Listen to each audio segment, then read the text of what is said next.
वंदे मातरम। नमस्कार, जय श्री राम। आज बहुप्रतीक्षित भेंट भी हो गई। आदरणीय नरेंद्र मोदी जी पहुंच गए उस जगह पर जहां से दीक्षित होकर के, जहां से प्रशिक्षित होकर के उन्होंने सेवा का रास्ता सीखा और उसको किस तरीके से समाज में लेकर के जाना है, यह जाना। नरेंद्र मोदी यदि अपने आप को प्रधानमंत्री बनने के बाद सबसे पहले मैं प्रधानमंत्री नहीं प्रधान सेवक हूँ यह बोला, तो ये संघ की शिक्षा का असर था। प्रधानमंत्री बनने के बाद में सबसे पहले उन्होंने दिल्ली की गलियों में सफाई करने के लिए अपने हाथ में झाड़ू उठा लिया। ये संघ की शिक्षा का असर था। अगर वो पहली बार जाकर के लाल किले पर बोले कि मैं इस देश में मंदिर से ज़्यादा शौचालय निर्माण पर ज़्यादा ध्यान दूंगा, तो ये संघ की शिक्षा का असर था। ये सब असर है। संघ व्यक्ति निर्माण करता है। नरेंद्र मोदी ने अपने लिए कुछ नहीं किया, और आज जब वो संघ मुख्यालय में गए होंगे तो निश्चित रूप से उन्हें अपने वे सारे दिन याद आ गए होंगे जब वे इसी मुख्यालय से, इसी हिंदुओं के तीर्थ स्थल से निकल करके और सेवा के रास्ते पर आगे गए। वे 2002 तक तो एक तरीके से संघ के स्वयंसेवक तो अभी भी है, संघ के प्रचारक के रूप में ही रहे। अर्थात संघ जो कहता रहा वो करते रहे। अभी भी संघ जो कहता है वो वही करते हैं।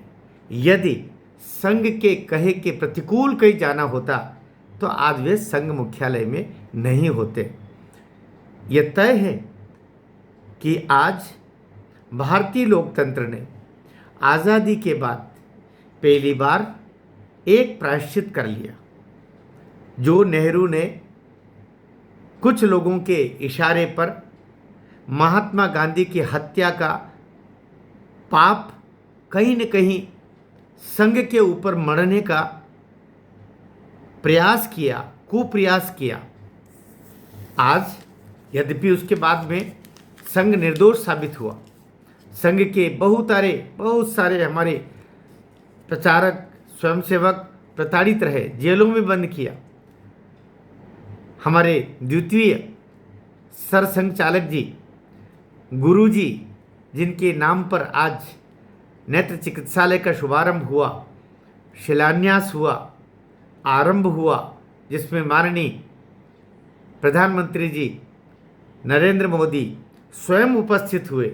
वे स्वयं कारागार में उनको डाल दिया था। उनको मारने की हत्या के प्रयास हुए थे, गुरु जी के हत्या के प्रयास हुए थे।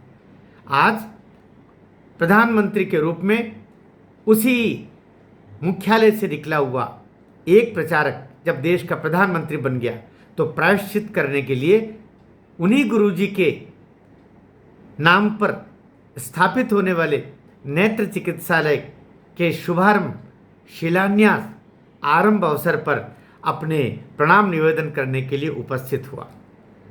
इसलिए है बड़ी बात।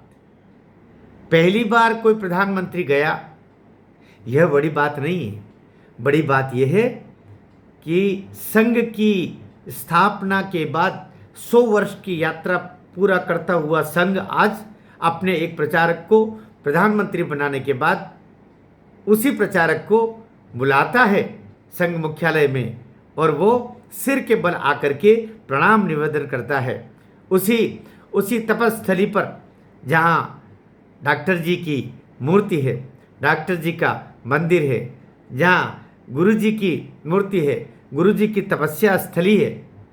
बाद में तो जैसा संघ में है कि 2 के बाद में अन्य किसी की इस तरीके से मूर्ति और मंदिर, तपस्या स्थली अलग से नहीं बनाई जाएगी, ये गुरु जी ने कह दिया था। उसका पालन आज तक भी संघ करता है। इसलिए आज वहाँ जाना बड़ी बात है। बड़ी बात इसलिए ये संघ का 100वां वर्ष जो स्थापना का इस बार पूरा चल रहा है 2025 में विजयादशमी 1925 से आरंभ हुआ संघ का सेवा कार्य आज ये वापस विजयादशमी 2025 को अपना 100 वर्ष पूर्ण करने जा रहा है।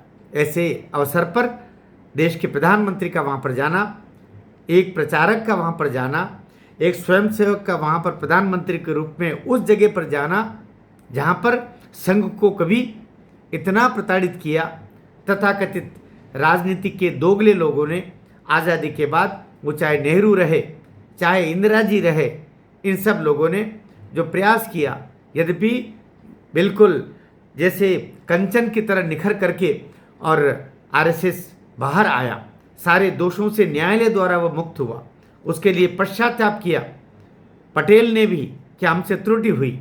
बाद में पटेल स्वयं जो आज़ादी के लिए 15 अगस्त की परेड होती है उसमें संघ के 3000 स्वयंसेवकों को बुलाया जाता है, यह उनका प्रायश्चित था।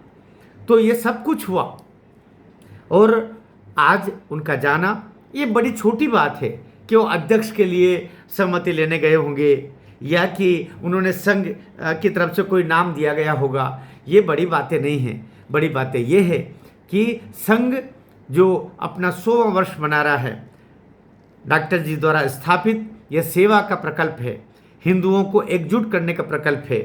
कई लोग छोटी छोटी बातों से नाराज़ हो रहे हैं, नाराज़ हो जाते हैं, जिसमें क्यों उन्होंने इस पर एक सौगाते मोदी दे दिया, तो इन्होंने फलाना फलाना काम कर दिया। ज़्यादा कड़क जो लकड़ी होती है वो फिर टूट जाती है। कहते हैं ना कि आंधियाँ मगरूर दरख्तों को पटक जाएगी, आंधियाँ मगरूर दरख्तों को पटक जाएगी, बस वो शाख बचेगी जो लचक जाएगी। इसलिए सनातन धर्म थोड़ा लचक भी जाता है, लेकिन लचकने से वह ख़त्म नहीं होता है, और प्राणवान होता है, और हरियल होता है, और ताज़ा होता है, और उम्रदार होता है। इसलिए आज ज़्यादा बात नहीं करूँगा, केवल इतना कहूँगा कि शायद आज मोदी जी ने वहाँ जाके कहा होगा कि मैं जो कुछ सिखाया मैंने वो सब कुछ कार्य 11 वर्षों में किया है। और भागवत जी ने शायद ये सुना होगा कि तुम जितना कह रहे हो उससे ज़्यादा तुमने काम किया है, वो हमको पता है मोदी तुमने कितना काम किया है।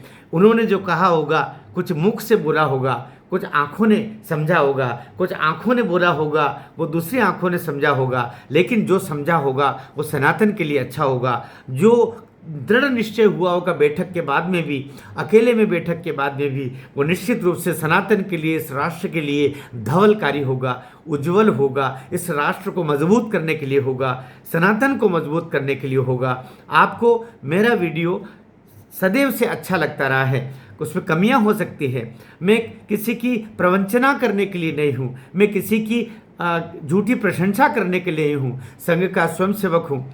मैं अपना जीवन राष्ट्र को अर्पित करने वाले स्वयंसेवकों की सूची में एक छोटा सा नाम नीचे से अपना नाम लिखवाना का मेरा मन है। बस मेरा इतना काम चलता रहे, आप में जागृति आए, सनातन के प्रति आप कट्टर बने रहें, कट्टर हिंदू रहें, लेकिन कोमलता का भाव आपके भीतर से कभी जाना नहीं चाहिए। क्योंकि जो सूखी लकड़ी पहले जलाई जाती है, हरी लकड़ी थोड़े दिन बाद जलती है।